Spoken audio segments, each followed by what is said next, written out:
Hello and welcome to this afternoon's Power Hour on free school meals expansion. I will shortly be handing over to Tom to start the presentation. But beforehand, some quick housekeeping. Next slide, please.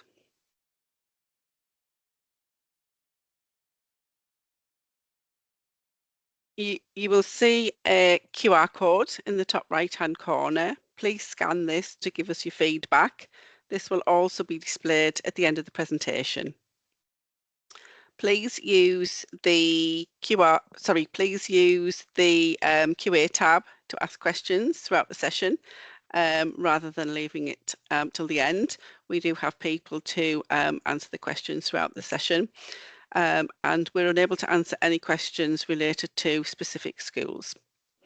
You can use the like button to upvote any questions that you would like the team to answer, as we won't be publishing any sort of questions that are the same. You can, the session will be recorded. The slides and recording will be shared after the event. Thank you, and I will now hand over to Tom to begin the presentation.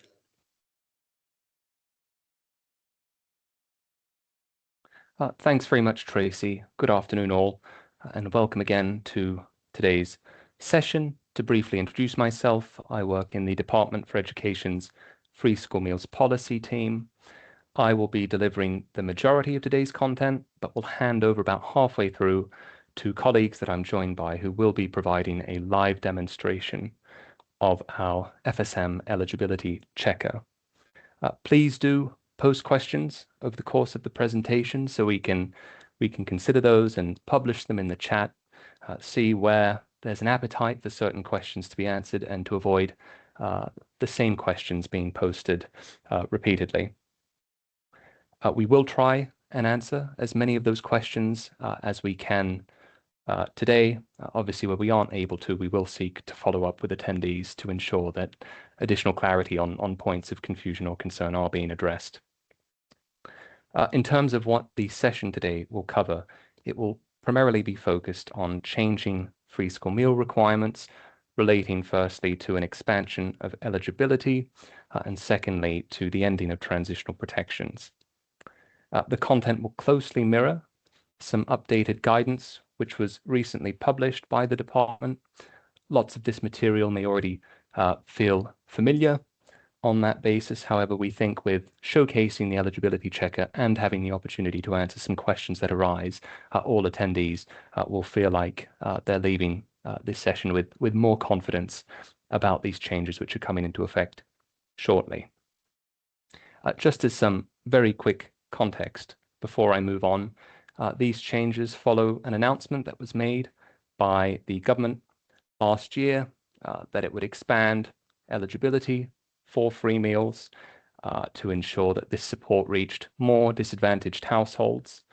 And alongside that, it was also announced that transitional protections would come to a full end at the end of the current academic year. Those changes are being given effect by the Children's Wellbeing and Schools Act, which will place a duty on state-funded settings to provide free meals to eligible pupils from the start of the next school year. This is the first of two FSM-focused presentations that the department is running this week. It is pitched primarily at local authorities. If you are watching this session and you are not a local authority, that's fine, but I do caveat now that some of the content on our FSM checker will not be relevant to you. The system is only available to local authorities at present, and further information about how it's been rolled out more widely will be disseminated in due course. So please do stay on, even if that doesn't apply to you. We will be running another session on Friday that is pitched at schools instead. Could you please move to the next slide, Kim?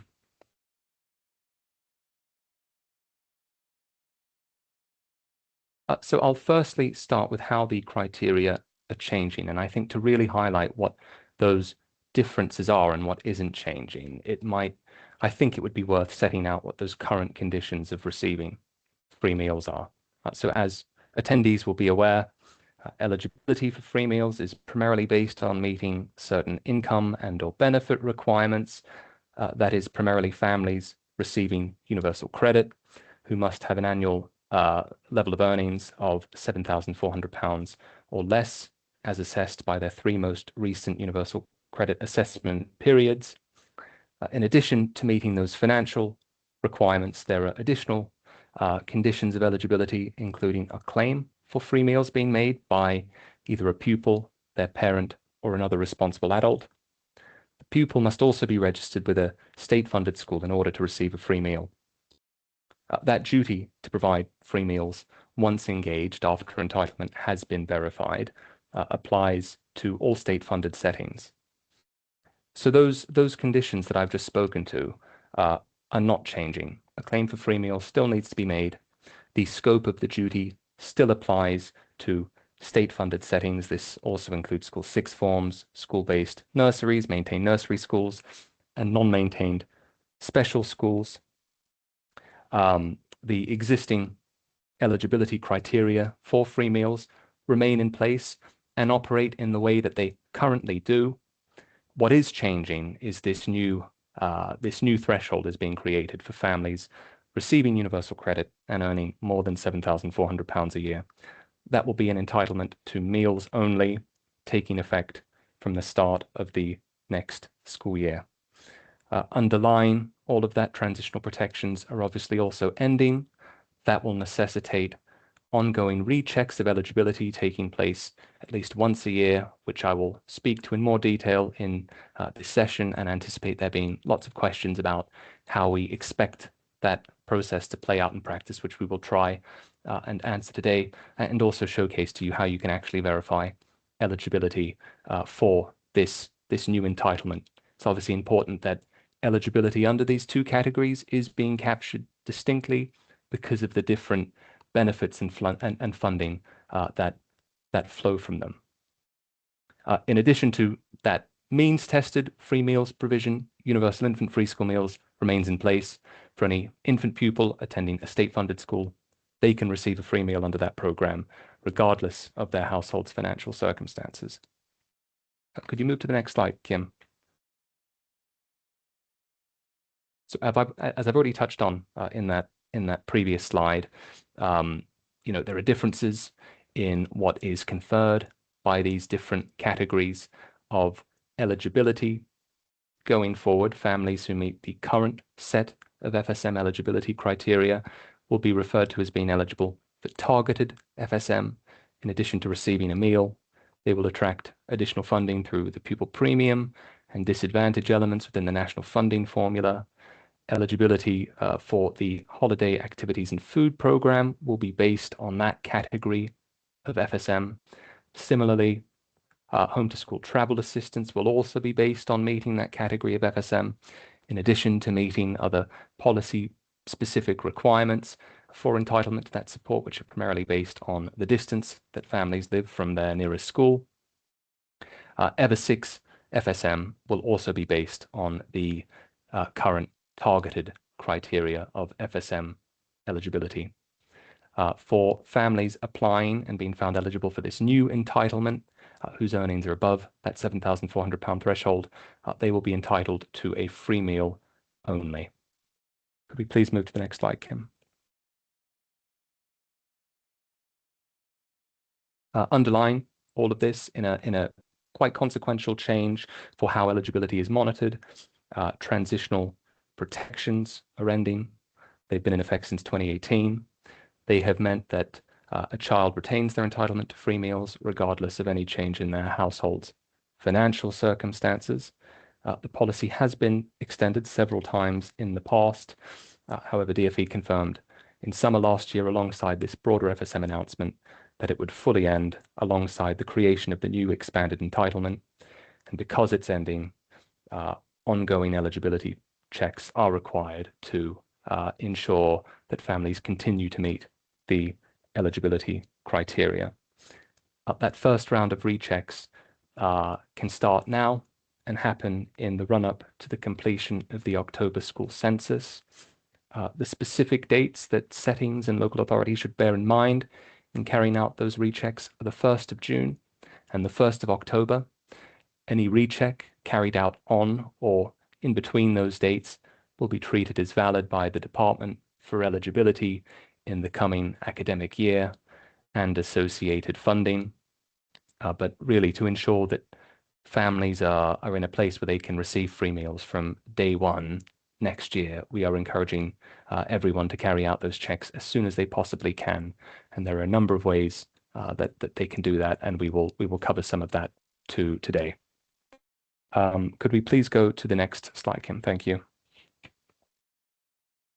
So as I've already touched on, the FSM eligibility checking requirements are changing. It applies to all pupils who are currently receiving free school meals and pupils who are becoming eligible under this new set of expanded eligibility criteria.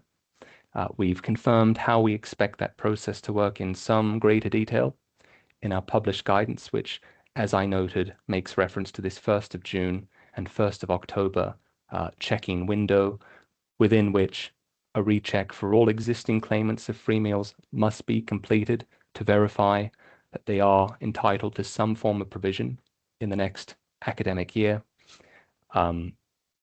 Additionally, any family who is applying for the new FSM entitlement can have their eligibility verified now with a positive check indicating entitlement for expanded FSM being something that the department will treat as valid for funding purposes and also for that family to receive entitlement in the following academic year. I'm sure we'll discuss these checks in more detail based on questions that are likely to come in over the course of this presentation. However, I do just want to take the time now to say that this rechecking requirement that we have set out in published guidance is a minimum requirement. It is intended to ensure that we are giving effect to the end of transitional protections, but also minimizing that rechecking requirement on the settings who are carrying it out, and also not causing families to suddenly lose provision mid-year, which we don't think would be reasonable and don't want to create that situation through these new requirements. The checks have a range of potential outcomes. So for a child currently receiving provision, they could be flagged as eligible for targeted FSM, in which case nothing about their entitlement would change going forward. They could instead be eligible for expanded FSM, in which case they would, of course, be entitled to FSM only in the following academic year. They could also be found ineligible for FSM entirely. Under protections, they will retain their entitlement until the end of the current academic year. However, unless they experience some later change in household circumstances, they won't be eligible in the next academic year to receive free school meals. In spite of that lack of eligibility, the slightly confusing EVA 6 FSM funding rules will mean that pupils who lose their eligibility continue to attract funding for their schools via the pupil premium grant and via some disadvantage elements of the national funding formula. Could we please move to the next slide, Kim?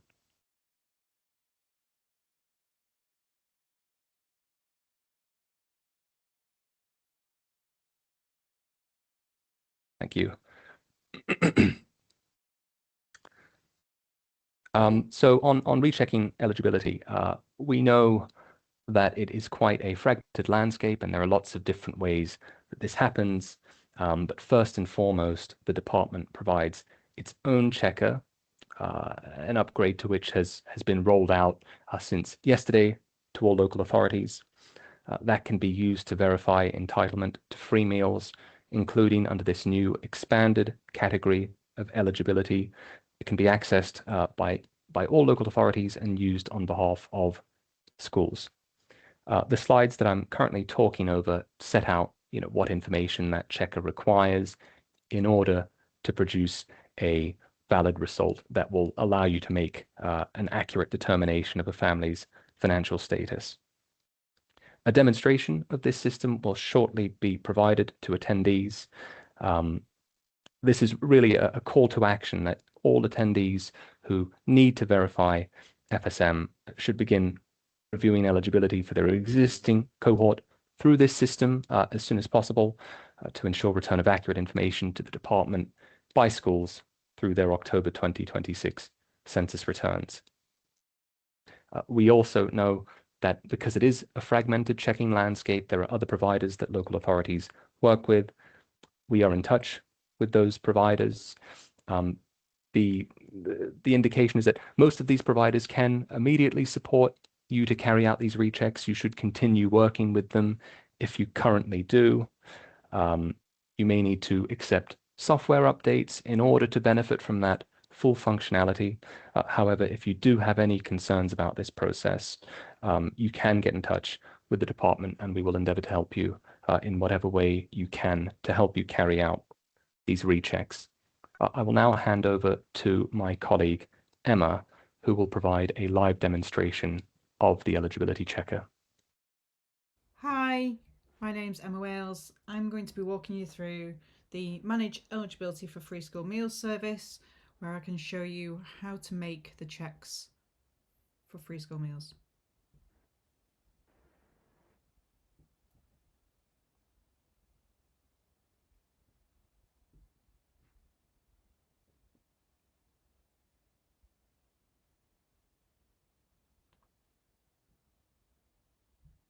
Accessing the service. So to access the service, you need to have a DFE sign-in account. If you've not already got one, you need to sign up. We're going to click on Start Now and enter the email that you've used to register.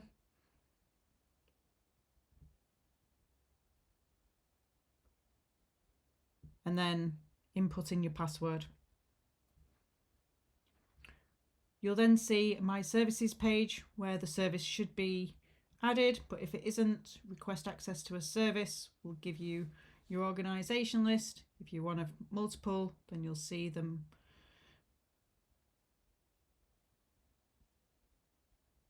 So then you can select the service. As you can see, the Manage Free School Meals will be within the Manage range of services. You can also see the Manage Eligibility for Childcare Support service there as well. I'm going to go back because I've already got access in My Services, and I'm going to click on the service itself. This takes us to the start page where I can select the organisation again and takes us to the dashboard.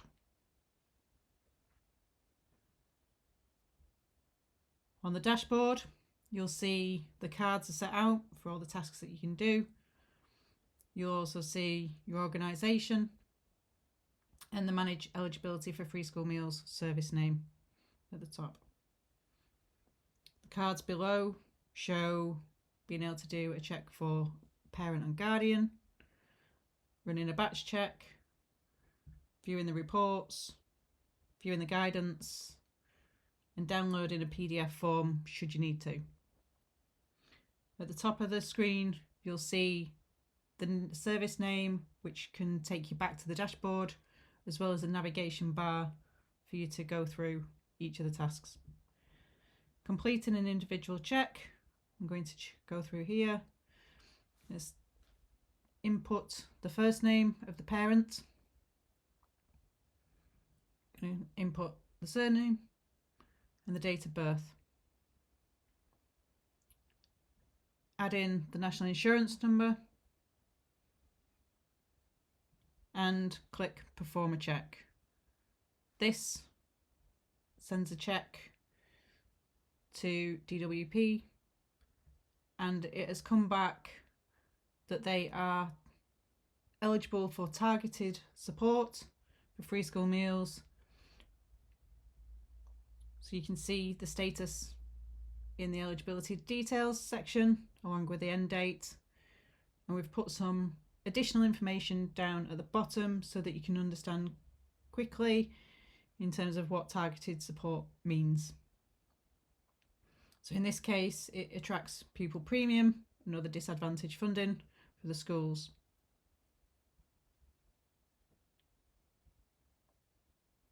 So I'm going to do another check now.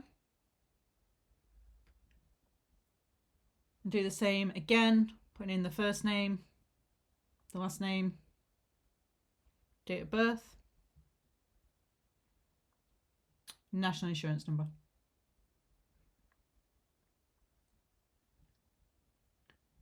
Perform a check again. And this time it's come back saying that they're eligible for expanded support, which is the free school meals only.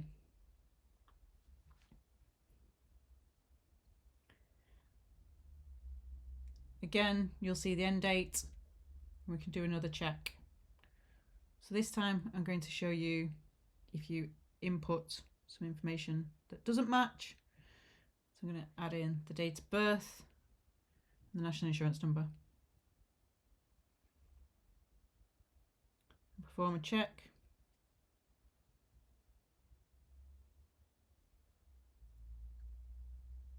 And you will see the blue banner saying that the check has failed because the information doesn't match what is on the Universal Credit Agreement.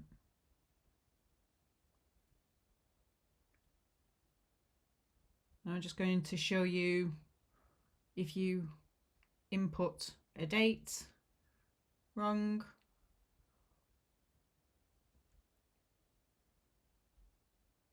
or put an incorrect national insurance number in. So I'm going to use the date of birth here. And as you can see now, there's an error message at the top because we've entered a date in the future. It shows you exactly where to change it, so we can go back and change that and perform the check. It brings back the correct result.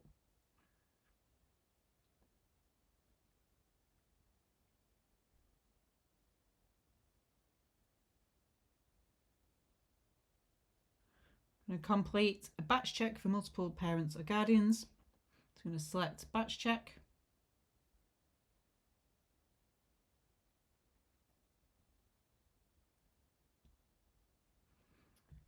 I'm going to download the template to make sure that the columns are in the correct order. So I'm going to input all of my information there and then drag the file into the area, or I can choose to select a file as well. Make sure that it's included all of the information that we've provided and then run the batch check. If it's successful and there's no errors in your file, it'll come through initially saying in progress, but once it's gone through, it'll say completed, where you'll be able to download the results to return a CSV file with those outcomes. If you've left the page and come back, you can use the batch check history to return to the view.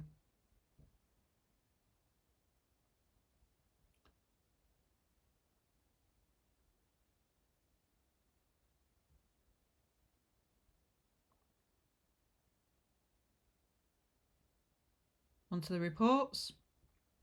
So I'm going to select the reports card,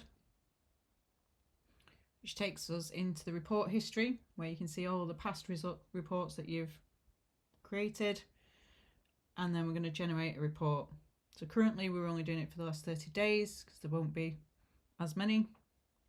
And you can either do generate a report for individual checks or batch checks as well. So I've generated that report, and that'll be in progress until it's created, and then I can download the report. And again, that will show all of the results. As you can see, it'll clearly give a number of results that you're expecting to see.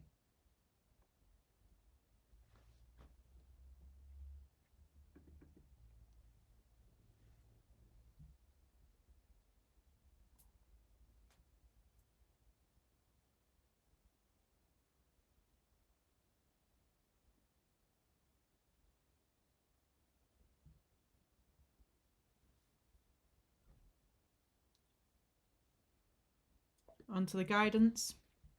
And so what we've done, we've put some additional guidance in to support you with using the new system. So we've got run a check, where a parent or guardian is an asylum seeker. We've got how to run a batch check. So you've got some clear visuals in terms of what you're expecting to see. And you'll be able to see what the errors look like if you do occur them. You also have a reference of what the batch check results will be. so that you can follow whilst you're doing it. We've also got a section in about completing annual rechecks now that transitional protection has ended. And also the information around the targeted and expanded free school meals, as you saw at the end of each check, so you don't have to do another check. If you do have to review evidence, we've added this in here as well, and it explains what the amounts are when it's broken down into monthly and weekly amounts. Downloading the PDF form, we've added this in for those parents who might want to go away and fill it in on paper form and bring it back. And so this has been created so that it's very clear when it's returned, so that you can input it with minimal error.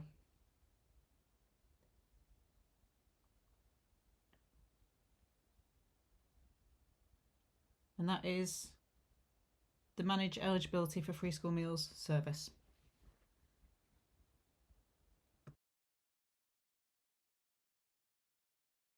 Thanks, Kim. So I will now speak briefly to how the department is making funding available in respect of pupils becoming eligible for the new FSM entitlement. Normally, the department allocates funding in respect of pupils who are recorded by their schools as FSM eligible in their October census returns. The level of funding that those pupils attract for their schools is set through the national funding formula and then impacted by local formulae. In the current financial year, that FSM factor is set to £505. The funding forms part of school budgets, over which individual settings have freedom to use as they see fit. For today's session, I don't think it would be useful to cover that in detail. The department held a previous session in May discussing funding connected to free meals provision and school food more broadly in a bit more detail. A recording of that session is not yet available, but will be shortly, and we can ensure that any attendees who are interested in that have access to that when we revert after today's session.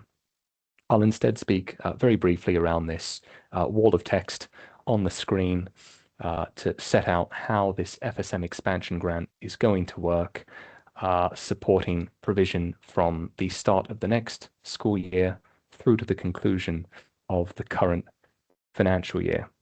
And the main points really is that you can see the list of different settings that will attract this funding through the FSM expansion grant, and that the level of funding made available will be a proportion of the current FSM factor in the national funding formula, reflecting that period of provision between September 2026 and March 2027, and it will be based on increases in the number of pupils recorded as eligible for free meals in the October 2026 school census compared to the October 2025 school census.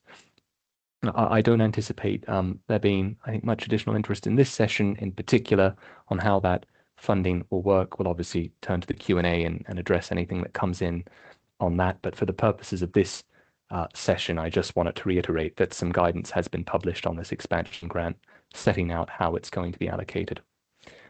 Could we please move to the next slide, Kim?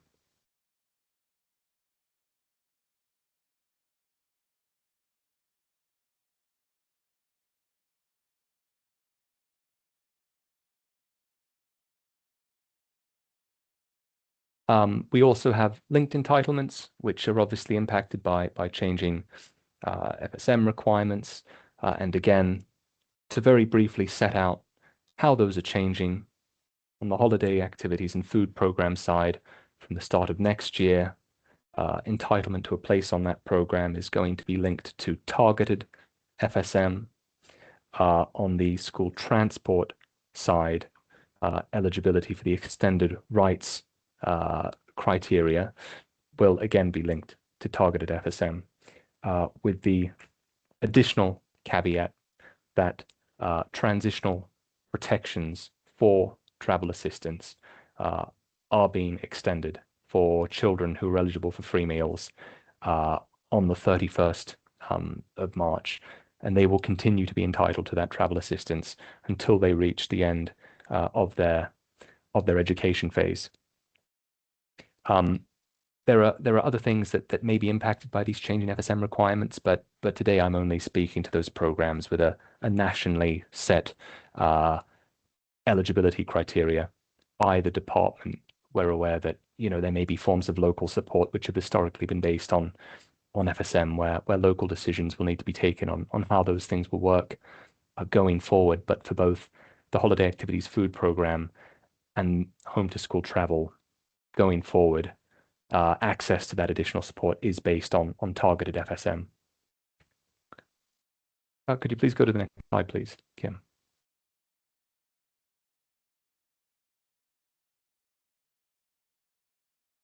So we did have some FAQs. This slide is looking a little bit funny to me, and I don't think all of our answers are there.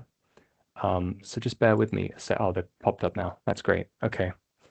Yeah, so lots of these are based on questions that have been asked about how the eligibility checks will work, whether parents need to actively reapply for free meals, how local authorities and schools should collect the data they need from families to verify entitlement, and what happens for pupils becoming eligible mid-year. So I'll just take them in turn quickly and perhaps speak to them, I think, in greater detail based on those questions that have been published in the chat, which kind of expand on the things that are set out here.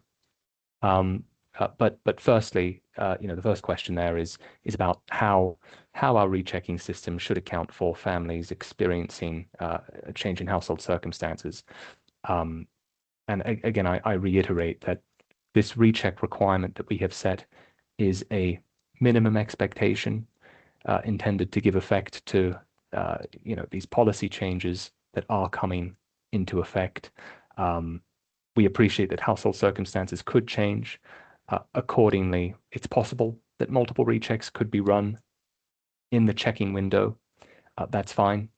It is the result of the final check that is done in that checking window that should be recorded in the census. On the next question about whether we expect parents to actively reapply for free meals every year in line with this recheck process, that is not something that the department considers necessary going forward. Schools and local authorities can use Annex A of our published guidance to collect the data that they need from families to run those checks. That template also clarifies that eligibility will be reviewed on an ongoing basis in line with the procedures set out in departmental guidance. We strongly encourage schools and LAs to make families who are currently receiving FSM aware of these changing FSM requirements, using that documentation if it does help. But we definitely don't consider that all parents who are currently receiving free meals should have to reapply for their eligibility to be considered again. The third question is similar, also about how you collect the data from families that you need to run the checks. We anticipate that most local authorities will hold the majority of that data already for their existing free school meals recipients. But again, if you don't, we think Annex A can be used to collect that data from families. Of course, you could use an alternative option if you thought that was more appropriate. And on the final point about how parents becoming eligible for free meals, mid-year works around this rechecking requirement that we have set. A parent can obviously apply for free meals at any time if their circumstances change, and entitlement really starts from the point at which that is verified. So if a family in the middle of the school year, felt that they had become eligible for free meals, they could apply at that point. They could be verified as eligible at that point, and their entitlement would commence as soon as that verification had taken place.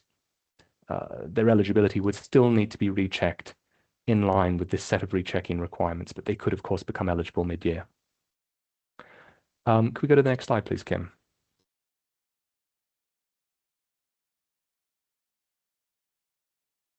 So I've just noted down a very brief summary of kind of what we discussed on this call. In particular, I think that the key message for attendees is that this recheck process should start as soon as possible, if it hasn't, for any issues to be flushed out, and for appropriate escalation to take place early, with a view to ensuring that families are in a position to receive entitlement from the start of the next school year. Could we go to the next slide, Kim? I've also noted down a list of guidance products, including some guidance on home to school travel, which was recently updated. The rest of those products were updated earlier in the month. That is there. It will be included in the slide pack that is shared with attendees after this session. But we can go to the next slide now, Kim.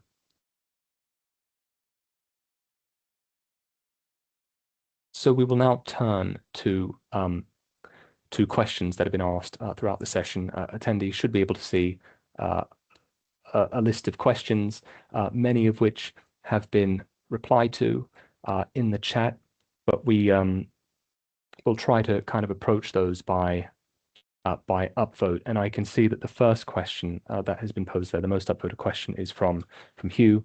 It asks about how the department reconciles its expectation that a claim for free meals be made with auto-enrollment initiatives. So as I set out, that fundamental requirement for free meals is not changing. We are obviously aware of activity that is currently happening in this space to boost take-up of free meals, and that has been happening for a long time.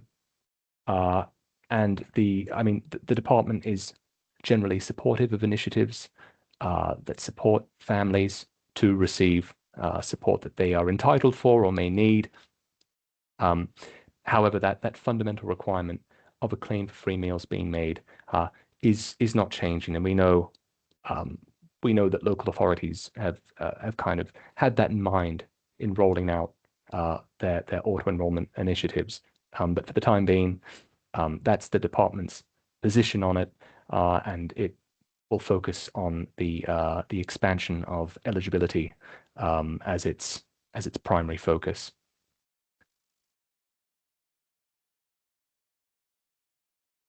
Sorry, I now see that there was a higher voted question than that after refreshing my chat.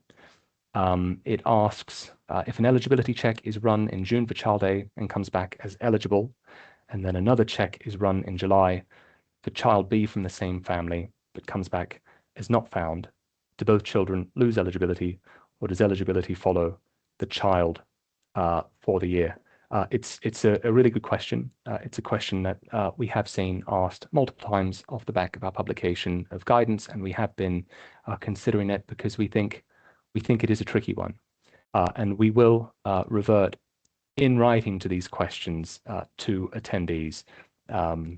But I can set out now that it's a long-standing kind of upshot of FSM policy that because entitlement is verified at a single point in time and is a snapshot of that household's financial circumstances when that verification takes place, it is sometimes the case that multiple siblings in a household have different FSM eligibility statuses, and the department's view is that if Child A, one sibling in a household, is verified as eligible, that's acceptable for that child.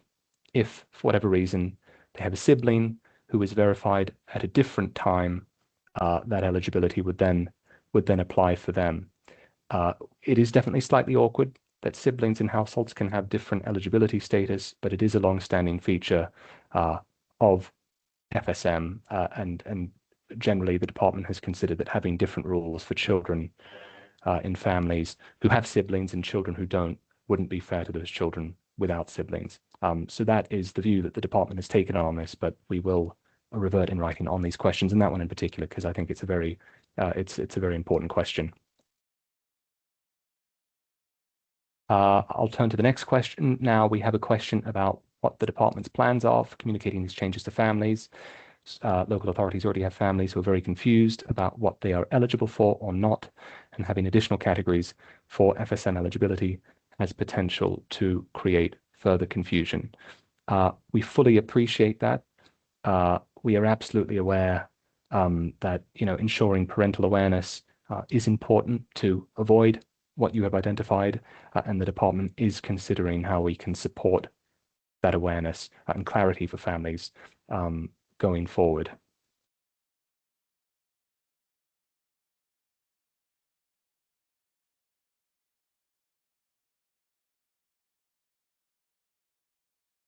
I'm just looking through questions that haven't been answered in the chat. Adam, I see you've come on screen. Could I hand over to you? Thanks, Tom. Hi, everyone. I'm also part of the Free School Meals policy team. Was just going to add to what Tom said on the last question there. We are absolutely working through the communications to families from the department, but please do in the meantime, as we set out in the guidance, do start promoting awareness of the new FSM entitlement, raising awareness amongst families yourselves, accepting new applications as soon as possible. So you have probably already started doing that, but just wanted to emphasize that point as well.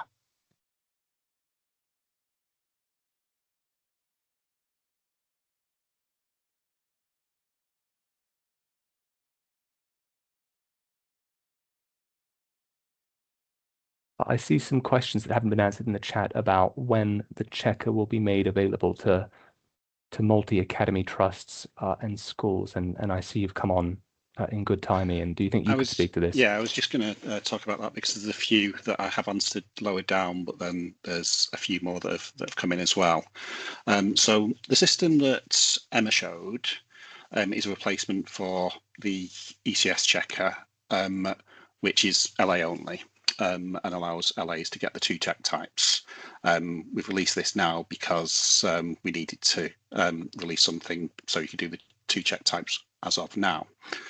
We've been working in the background on an expanded system as well, which, should LAs choose to adopt it, and I think that's the important caveat, has a really flexible model. So that could include schools making the checks themselves. It could include academies. It has a portal for multi-academy trusts as well to make checks or see checks that have been made. This is dependent on the local authority choosing to follow that model, because we've spoke to many local authorities that really want to keep their third-party solution, and that's all fine if it works best for them and the way that they link up their data. But we've also spoke to local authorities, and we have local authorities using our beta at the moment that really wanted to move away from their third-party solutions. We have one that's moved away from their third party, but they're retaining doing the checks as the local authority. We have another one who have moved away from the third party, but they are actively shipping out the checks to schools. It's working well for both of them. We've tried to be as flexible as possible so that we're just meeting the needs of the different LAs, and we know that all LAs work slightly differently. We plan on rolling this out further over the summer.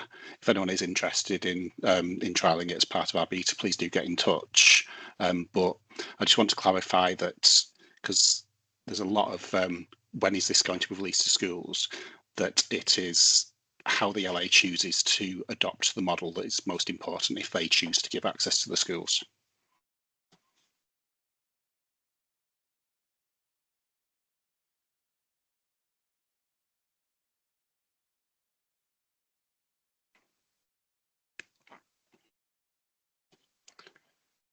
Just going to have a look if there's any other SEC questions that haven't been answered.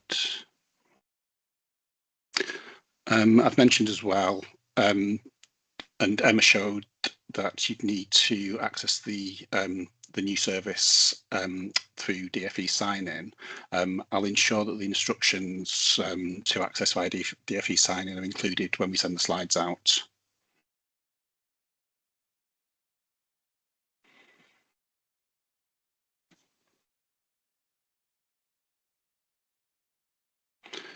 I think back to you, Tom, unless you can got any further questions you want me to address. Yes, sorry, Ian, I don't know if you've covered it, but there are a few questions about when the existing system is being shut down. The ECS system will be shut down in the next few months. We are retaining it. However, I would advise you not to use the old ECS system because it will only provide you one check type, so it's not going to give you what you need at the moment.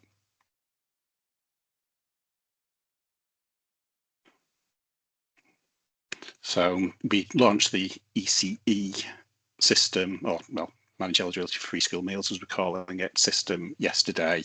We've seen 250,000 checks go through it in the first day.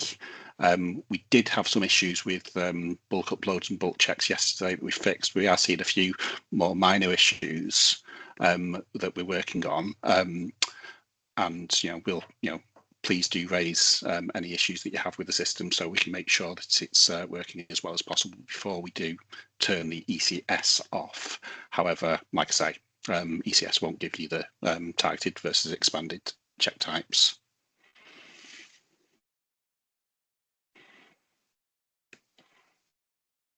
Any more you want me to address? No, I think you've covered it all, Ian. Thank you very much. Thanks.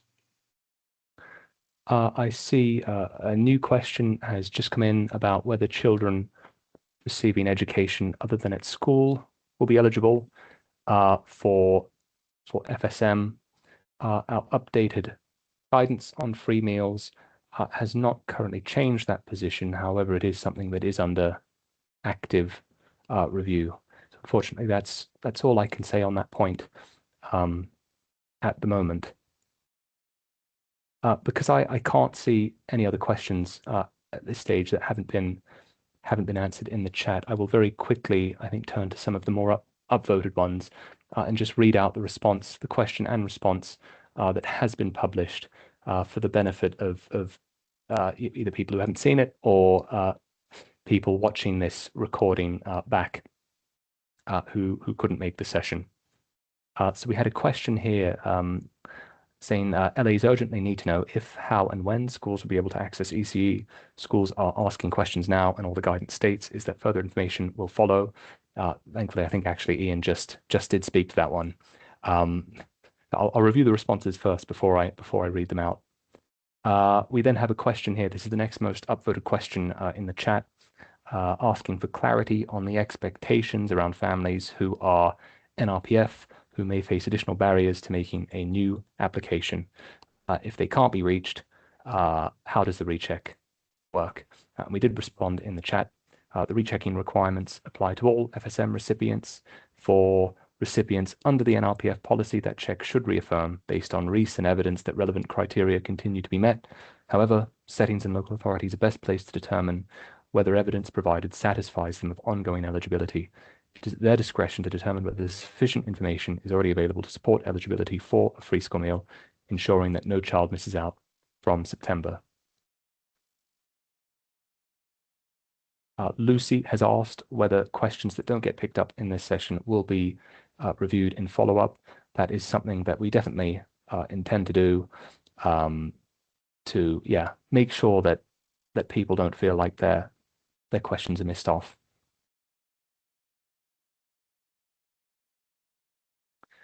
There is another question here asking if you receive an expanded eligibility outcome now, can schools be provided with this and a 1st of August start date now, or does a recheck need to happen after the 1st of August? And we have confirmed in the chat that checks taking place after the 1st of June are sufficient for the next academic year. Therefore, a recheck after the 1st of August is not necessary. Rachel has asked how early years schools will be funded for free school meals. And that, again, is something that we unfortunately cannot confirm right now. However, we will shortly publish additional information on this.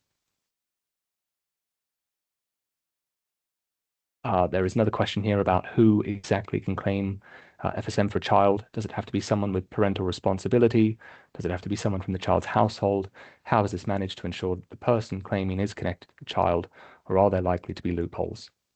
And we've set out that in order to receive FSM, a claim for this support must be made by the pupil, other parent, guardian, or another adult with responsibility for the child. This mirrors the wording that has been set out in our published Free School Meals guidance, and it is intended to account for complex and varying household circumstances to ensure that the most disadvantaged children who are intended to benefit from this policy can receive FSM support. So hopefully that provides helpful clarity on that point. There is now a question on HAF, which David has responded to, asking whether HAF can be included in the current FSM over 6 cohort so that any child who doesn't meet the eligibility criteria for targeted FSM can be supported through this program for the next 6 years. And David has confirmed that the HAF program will remain focused on the targeted FSM group, i.e. the existing eligibility criteria for FSM, and aligning HAF with targeted FSM ensures that HAF remains focused on the children and young people facing the greatest levels of disadvantage, supporting their health, well-being, and readiness to learn. LAs will, of course, continue to have discretion over 15% of their funding to provide HAF places for other pupils who don't meet the formal criteria but would benefit from a place on that program. David, I just wanted to ask you quickly whether there was anything else that you thought was important to convey on HAF that perhaps hasn't come up. We've obviously reiterated how the criteria for HAF are changing. Could you maybe speak quickly to what our expectations for provision over this summer are? Because I think there has been some confusion about whether children should expect to continue receiving whatever place they were entitled to over the summer, and how that interacts with these rechecking requirements. Yeah, thanks, Thomas. Hi, everyone. My name is David Logue. I work in the HAF policy team. Yes, this summer we are expecting currently FSM children, all currently FSM children, to continue being able to access the programme. We are seeing the October half term, which we know some LAs will be doing, but then the Christmas main school holidays as the first periods of this kind of eligibility change coming in with the FSM changes. So yeah, to be clear, summer 2026 is current FSM.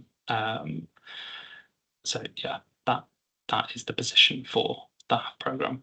But yeah, I think you've summarised the points already, Thomas, and I've come back to a few people in the chat or in the Q&A as well.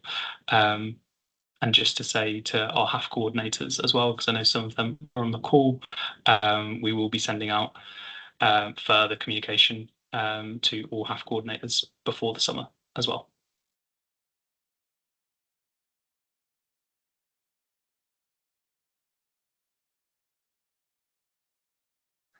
Thanks, David.